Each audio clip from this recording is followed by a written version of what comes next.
រតនាអូនដឹងទេទោះបីយើងនៅឆ្ងាយគ្នាតែចិត្តបងនៅតែនឹកអូនជានិច្ចបងសុំទោសដែលមើលថែអូនមិនបានល្អ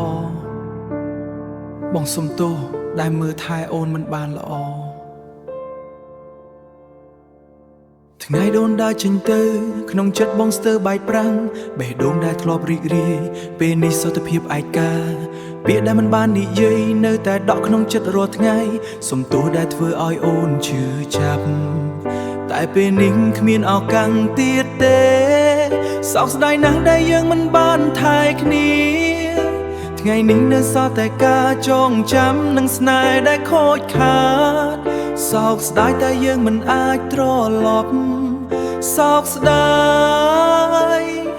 ក៏ហៅមិនលឺរូបបងនៅក្នុងចិត្តអូនដូចមិនដែលចាកចេញទៅណាក្រុមកន្លែងដែលធ្លាប់ទៅនៅតែមានស្រមោលយើងទាំងពីរតើបដឹងថាសំខាន់ខ្លាំង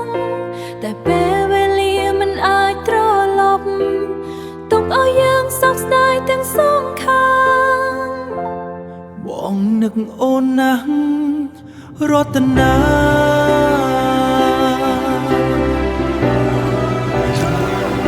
បងកុំណាស់ណាស់ថតកាយគ្នាបងនឹកអូនតាមយ៉ាងទៅចា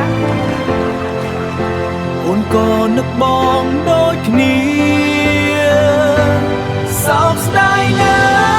ស់ដែលយើងមិនបានថែគ្នា